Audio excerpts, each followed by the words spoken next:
మీరు ఇంజనీరింగ్ చేశారా? జాబ్స్ కోసం సెర్చ్ చేస్తున్నారా? 3600 మందికి పైగా స్టూడెంట్స్ కి జాబ్స్ వచ్చేలా చేసిన code Gyan 100 days software course లో జాయిన్ అవ్వండి. మీ కెరియర్ ని బిల్డ్ చేసుకోండి. హలో నమస్తే, వెల్కమ్ టు సుమన్ టీవీ. ప్రస్తుతం మనతో పాటు personality development coach and motivational speaker అయిన రామ్ మెట్టు గారు ఉన్నారు. వీరితో ఈరోజు కొన్ని విషయాల గురించి మనం డిస్కస్ చేద్దాం. హలో అండి రామ్ గారు, నమస్తే. నమస్తే అండి. సో ఇప్పుడు చూస్తున్నాం మనకి, అంటే రిలేషన్షిప్స్లో ఎవరికైనా కానీ అంటే మిస్అండర్స్టాండింగ్స్ వస్తున్నాయి, లేదంటే అవే అంటే వాళ్ళ మాట్లాడుకోవడమే ప్రాపర్గా ఉండట్లేదు, మరేమో గొడవలు పడడం, లేదంటే అవి they are leading to breakup of relationships. యాక్చువల్గా నా డౌట్, కామన్ డౌట్ ఏంటి అంటే, అసలు ఆడవాళ్ళు అంటే మెన్ దగ్గర నుంచి, మగవాళ్ళ దగ్గర నుంచి కోరుకునేది ఏంటి అసలు?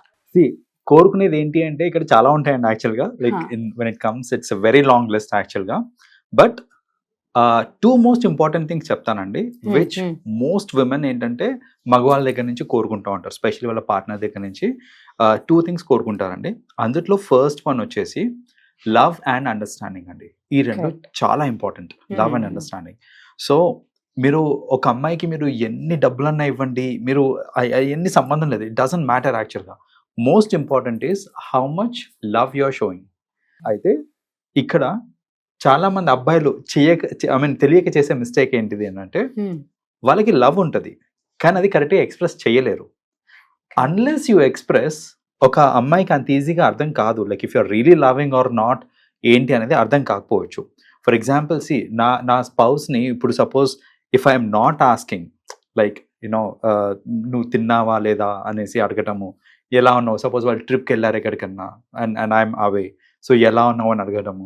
సో ఇలాంటి నా సైడ్ నుంచి నేను చేయట్లేదు, బట్ నాకు లవ్ ఉంది, బట్ మేబీ నేను బిజీ అయిపోయి చేయలేదు అనుకోండి, if they are working also reach అయ్యావా లేదా, లేదంటే అలాంటివి. So whatever it is, the little care, the little affection. So ఇంటికి వెళ్ళిన తర్వాత ఒక చిన్న హగ్ ఇవ్వటము, కాసేపు సరదాగా మాట్లాడటము. సో మీరు ఎంత లైఫ్లో బిజీగా ఉన్నా సరే ఎంతో కొంత టైం ఎలకేట్ చేసి ఈ ఎఫెక్షన్ ఇంకా లవ్ అనేది మీరు చూపించట్లేదు అనుకోండి, that will lead to problems అనమాట. ఎందుకంటే మోస్ట్లీ ఉమెన్కి ఏంటంటే, మీకు ఎంత లవ్ అన్నా ఉండనియండి, మీరు చూపించుకోవట్లేదు అని అంటే అది అర్థం కాదు. అది for anybody it's like that. So expression of love అనేది చాలా ఇంపార్టెంట్ అండి. అది మెన్ ఖచ్చితంగా చేయాలి, and that is the most important thing. ఒక అమ్మాయి అంటూ ఉంటారు, యా మగవాళ్ళు అంటే నీకు అంటే అందరి ముందు అన్ని చేస్తేనే మీకు తెలుస్తుంది, అర్థం చేసుకోలేమా అని అంటారు కదా. యా, సో ఇక్కడ ఏంటంటే ఐ లవ్ యూ అని చెప్తేనే లవ్ చేస్తున్నట్టు కాదు ఇక్కడ. ది కైండ్ ఆఫ్ యాక్షన్స్ మనం ఇందాక మాట్లాడుకున్నట్టు, సో యాక్షన్స్ త్రూ చూపించటము ఇలాంటివి చాలా ఇంపార్టెంట్ అనమాట. So that is one thing అండి. And the second thing is like understanding అని చెప్పండి. లవ్ అండ్ అండర్స్టాండింగ్ అన్న దాంట్లో అండర్స్టాండింగ్ ఎలిమెంట్ కూడా చాలా ఇంపార్టెంట్. సో ఇక్కడ అండర్స్టాండింగ్ అనేది they have to know that you know there are couple of things that women also expect. తనని కూడా అర్థం చేసుకోవాలి, తన పర్స్పెక్టివ్ని కూడా చూసుకోవాలి. చాలా మంది ఏంటంటే మెన్ అనేది వాళ్ళ పర్స్పెక్టివ్ నుంచే ఆలోచిస్తూ ఉంటారు ఏ విషయం అన్నా సరే, కానీ అలా కాకుండా ది అదర్ సైడ్ నుంచి కూడా ఆలోచిస్తే, అంటే విమెన్ పర్స్పెక్టివ్లో కూడా ఆలోచిస్తే కనుక that is when they'll be able to understand better. So వీళ్ళు కోరుకునేది కూడా ఏంటంటే, అలా మా సైడ్ నుంచి కూడా ఆలోచించి మమ్మల్ని కూడా అర్థం చేసుకునే వాళ్ళు కావాలి అనేది ఎక్కువ శాతం మంది that is what they expect.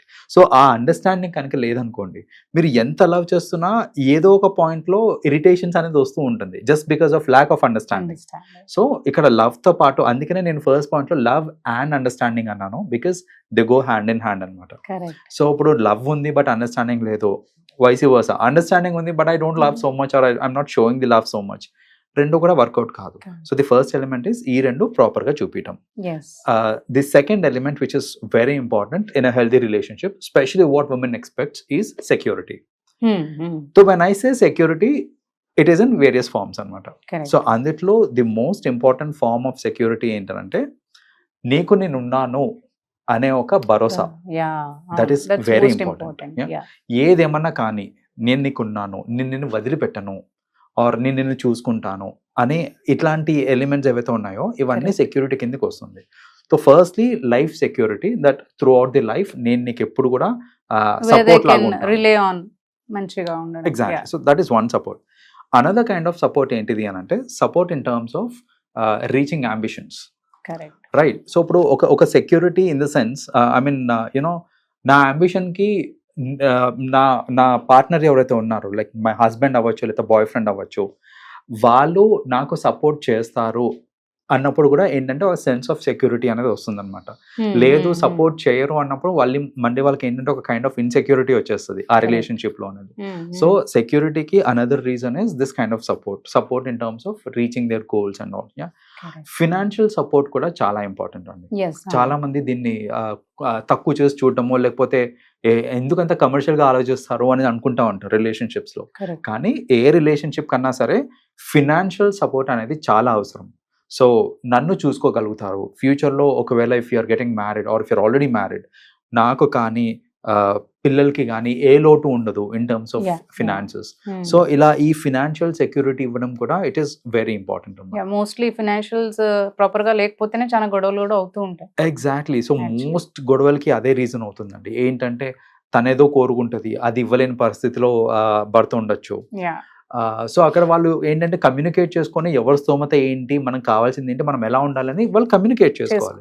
Communicate చేసుకోకుండా అక్కడ గొడవ పడి లేదు నేను కొనను అని చెప్పి కఠినంగా అనటము ఇలాంటివి కాకుండా వాళ్ళు ఏంటంటే ఒక you know proper understanding in terms of communication కూడా బాగా జరిగింది అనుకోండి, అప్పుడు ఏంటంటే వాళ్ళకి ఇలాంటి ప్రాబ్లమ్స్ ఏం జరగవు అనమాట. సో ఈ సోషల్ సెక్యూరిటీ, మన ఫినాన్షియల్ సెక్యూరిటీ కూడా important. And the last thing is the social security. Social security is సొసైటీలో the kind of security that I have, like you know నాకు ఏ ఇబ్బంది లేకుండా నేను సొసైటీలో బతకగలుగుతాను అనే ఒక భరోసా. సో దాట్ ఇంక్లూడ్స్ ఎవ్రీథింగ్ అనమాట. దట్ జస్ట్ నాట్ అంటే ఒకటి ఫినాన్షియల్ సెక్యూరిటీయే కాదు, it is the kind of respect that I get from the society, being in a family or ఒక అబ్బాయితో అసోసియేట్ అయి ఉంటున్నాను నేను అంటే నాకు ఎలాంటి రెస్పెక్ట్ వస్తుంది సొసైటీలో నాకు వచ్చే హోదా, ఇవన్నీ కూడా ఆలోచిస్తూ ఉంటారు అనమాట. సో మోస్ట్లీ ఏంటంటే these are the expectations of women. ఇవి ఎక్స్పెక్ట్ చేస్తే ఈ ప్రైమరీ టూ థింగ్స్, ఒకటి as I said love and affection, also understanding, and the other thing is this one, security in various forms. So ఇవి కనుక కరెక్ట్గా చూసుకున్నారు అని అంటే కనుక ఖచ్చితంగా రిలేషన్షిప్ స్ట్రాంగ్గా ఉంటాయి. అండ్ ఏదన్నా సరే లైక్ యూనో ఎలాంటి ఇబ్బందులు రాకుండా వచ్చినా సరే వాళ్ళు ఏంటంటే అడ్జస్ట్ అయిపోయే మెంటాలిటీ చూపిస్తుంటారు, డిస్ప్లే చేస్తారు ఒక యూనో బిట్వీన్ దెమ్సెల్వ్స్. సో అలాంటిది డిస్ప్లే చేసి అలా లైఫ్ సాఫీగా ఉండాలి అని అంటే men should aim for these things, and that is when women they can impress and వాళ్ళిద్దరు సంతోషంగా రిలేషన్షిప్ అనేది స్ట్రాంగ్ గా ఉంటుంది అండ్ లాంగ్ వరకు they will sustain I guess. Correct. So గొడవ లేకుండా ఎగ్జాక్ట్లీ ఇప్పుడు మీరు అన్నట్టు గొడవ వచ్చినా అడ్జస్ట్మెంట్స్ చేసుకుంటూ ఈ టూ థింగ్స్ ఉంటే మాత్రం ప్రైమ్ థింగ్స్ చాలా రిలేషన్షిప్ అనేది స్ట్రాంగ్ ఉంటుంది అంట. కరెక్ట్. ఎందుకంటే గొడవలు అనేది కామన్ అండి. కరెక్ట్. గొడవలు అవుతూ ఉంటాయి. There is no couple without fighting. కానీ దాన్ని వాళ్ళు ఏ లెవెల్ దాకా తీసుకెళ్తున్నారు, ఎంత వరకు కాంప్రమైజ్ అవ్వడానికి రెడీగా ఉన్నారు అనేది ఈ ఎలిమెంట్స్ మీద డిపెండ్ అయి ఉంటాయి. థ్యాంక్ యూ సో మచ్ అండి. Thank you.